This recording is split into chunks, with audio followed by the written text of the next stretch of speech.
Assalamualaikum warahmatullahi wabarakatuh. Sabahul khair, sabahun nur.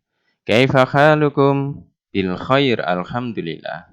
Selamat pagi semuanya anak-anak. Apa kabar kalian semuanya? Saya berharap semuanya dalam keadaan sehat wal afiat, tetap semangat belajar dan jangan lupa jaga kesehatan. Oh ya anak-anak.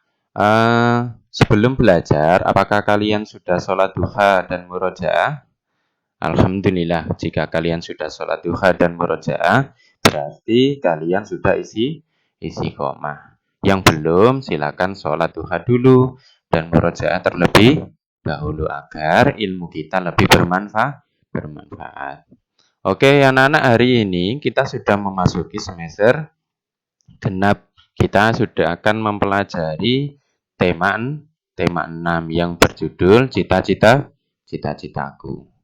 Kita sudah memasuki tema 6 yaitu pembelajaran di 3. Hari ini kita akan belajar tentang sumber daya alam atau disingkat dengan SDA.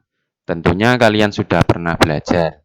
Sumber daya alam itu dibagi menjadi dua, yaitu sumber daya alam yang dapat diperbarui dan sumber daya alam yang tidak dapat diperbarui. Oke, kita akan membahas satu-satu. Yang pertama yaitu sumber daya alam yang dapat diperbarui itu apa?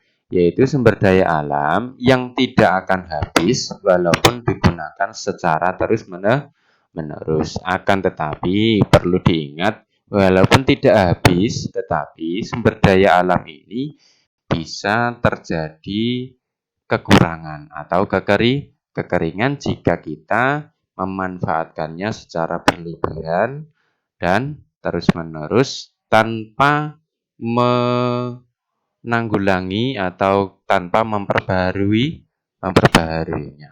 Contohnya apa sumber daya alam yang dapat diperbarui? Di antaranya yaitu air. Tentunya kita tidak akan kehabisan air karena kita selalu membutuhkan air. Tapi kita bisa kekurangan air jika kita terlalu boros dalam penggunaan air. Ada juga hewan ternak.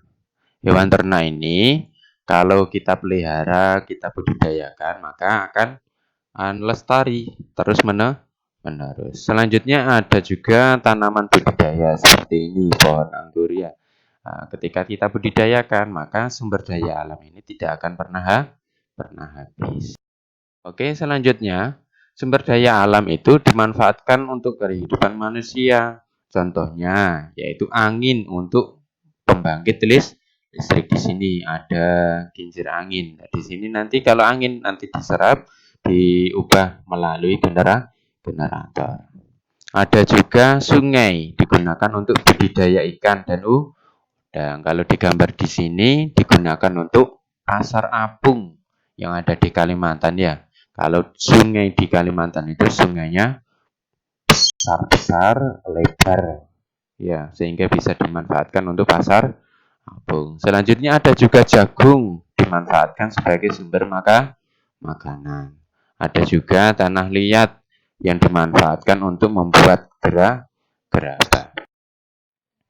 Selanjutnya anak-anak kita juga akan belajar tentang cara mendeskripsikan puisi. Ada beberapa langkah yang harus kalian lakukan untuk mengetahui hal-hal yang disampaikan oleh penyair.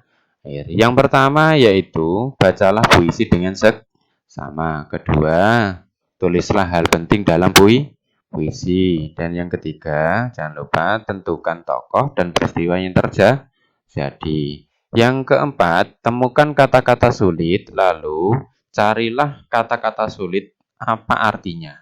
Kalian bisa bertanya kepada guru ataupun orang tua, ataupun kalian bisa mencarinya di internet. Sekarang kan kalian sudah pandai dalam memanfaatkan internet. Internet itu bisa dimanfaatkan untuk hal-hal yang baik, tidak hanya untuk nonton YouTube ataupun untuk main game saja. Selanjutnya, diskusikan puisi tersebut bersama temanmu atau orang tua kalian. Selanjutnya anak-anak, keragaman sumber daya alam itu banyak sekali manfaatnya. diantaranya yaitu dengan adanya sumber daya alam itu, maka bisa mempengaruhi cita-cita yang ingin dicapai. Apa itu cita-cita? Yaitu bisa berupa pekerjaan yang akan kita lakukan besok ketika sudah dewasa. Setiap cita-cita itu pasti membutuhkan sikap saling kerjasama. Tidak ada pekerjaan di dunia ini yang dilakukan sendirian tanpa membutuhkan bantuan orang lain. Contoh pekerjaan yang membutuhkan kerjasama. Contohnya nelayan. Nelayan ini menurut kalian apakah bisa seorang nelayan menangkap ikan sendiri, menjualnya sendiri, membutuhkan perahu, membutuhkan kapal, membuat sendiri, membutuhkan jaring, membuat sendiri, semuanya dibuat sendiri. Kan tidak mungkin. Nelayan ini tentunya membutuhkan orang lain. Misalnya, tidak mungkin sendirian menangkap ikannya. Kalau memakai jaring yang besar, pasti membutuhkan orang lain. Contoh lagi yaitu pegawai kantor. Sangat tidak mungkin seorang pegawai kantor ini, misalnya ini yang ada di depannya, yaitu membuat laptop sendiri, membangun gedung sendiri, tidak mungkin. Pasti membutuhkan orang lain. Begitu juga pekerjaan dan pekerjaan yang lainnya. Setiap pekerjaan itu pasti membutuhkan orang lain. Selanjutnya ada 4 keragaman karakteristik individu dalam suatu pekerjaan. Anak-anak, keragaman atau perbedaan karakter setiap orang itu dalam sebuah pekerjaan itu justru akan mendatangkan manfaat yang sangat besar. Yaitu yang pertama yaitu saling melengkapi kekurangan masing-masing. Seperti contoh tadi, seorang nelayan, misalnya nelayan satu tidak bisa membuat kapal, yang satunya bisa membuat kapal, saling melengkapi. Yang kedua, saling bertukar ide atau pendapat. Kita tentunya membutuhkan ide atau pendapat dari orang lain. Yang ketiga, memberikan saran atau kekurangan masing-masing. Karena setiap manusia itu pasti mempunyai kekurangan dan kelebihan masing-masing. Yang keempat, yaitu belajar hal yang baru, terutama sesuatu yang positif. Positif itu apa? Sesuatu yang baik. Selanjutnya anak-anak kita akan juga belajar keragaman fisik, ras, dan budaya. Khususnya kita tinggal di Indonesia ini, kita ini terdiri dari beragam ras dan budaya, bahasa juga berbeda. Tapi keragaman itu adalah ciri khas dan kelebihan negara Indonesia. Makanya kalian harus bangga dengan negara Indonesia. Contoh keragaman fisik yaitu Dedi berambut terus dia berasal dari suku Jawa. Cita-citanya menjadi arsitek. Fisiknya secara fisik berbeda dengan Jonas. Jonas itu berambut keriting, berasal dari Ambon. Cita-citanya ingin jadi seniman. Nah, dari perbedaan ini akan memunculkan sebuah kerukunan antar ras, antar budaya. Selanjutnya anak-anak kita akan belajar tentang menjelaskan makna yang terkandung dalam puisi. Menjelaskan makna puisi yaitu menjelaskan maksud atau isi yang terkandung dalam puisi. Ada beberapa hal yang harus kalian perhatikan dalam memaknai puisi. Yang pertama yaitu kalian harus membaca puisi tersebut dengan seksama.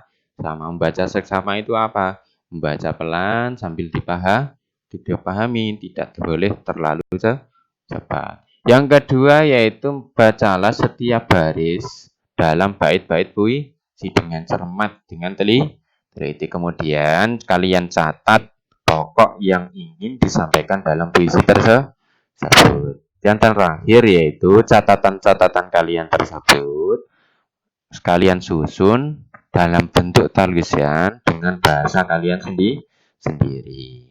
Selanjutnya, tadi kita sudah belajar tentang sumber daya alam yang dapat diperbarui. Hari ini kita juga akan belajar sumber daya alam yang tidak dapat diperbarui.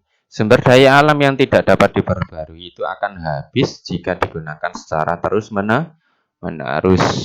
Nah, sebenarnya sumber daya alam itu eh, karena apa? Sumber daya alam yang tidak dapat diperbarui ini prosesnya itu berjutaan tahun sehingga tidak mungkin diperbarui.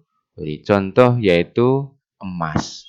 Emas ini dimanfaatkan sebagai bahan baku perhiasan. Ada juga belerang sebagai bahan baku kosmetik. Nah, kosmetik yang dipakai oleh orang tua kalian, khususnya ibu kalian, itu terbuat dari belerang di antara campurannya. Yang selanjutnya itu ada grafit, yaitu bahan baku pensil. Grafit itu yang mana, Pak? Yang hitam-hitam ini, yaitu namanya grafit. Kalau yang pembungkusnya ini kan namanya kayunya. Apa saja sumber daya alam yang tidak dapat diperbarui di antara sumber daya alam yang tidak dapat diperbarui apa saja yuk? Di antaranya yaitu minyak bumi. Anak-anak, minyak bumi ini bisa diproses atau hasilnya itu bisa menjadi berbagai macam produk, yaitu diantaranya aftur ini sebagai bahan bakar pesawat, ada juga bensin untuk kendaraan bermotor. Bahkan bensin ini jenisnya banyak sekali, ada pertalit, ada pertamak, ada premium, dan juga ada besi-besi, yaitu untuk pembuatan peralatan rumah tangga. Ada bauksit sebagai bahan baku, aluminium marmer sebagai bahan bangunan yang dipakai untuk lantai kalian itu. Juga ada belerang digunakan untuk campuran bahan pewarna dan juga pembuatan korek api. Ada nikel sebagai pelapis besi supaya tidak mudah berkarat.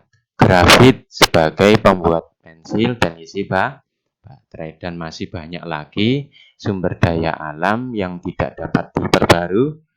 Tentunya kita harus bijak dalam penggunaannya. Oke anak-anak, demikian pembelajaran hari ini. Semoga bermanfaat. Ayo kesimpulan pembelajaran hari ini diantaranya, yaitu yang pertama, sumber daya alam itu dibagi dua.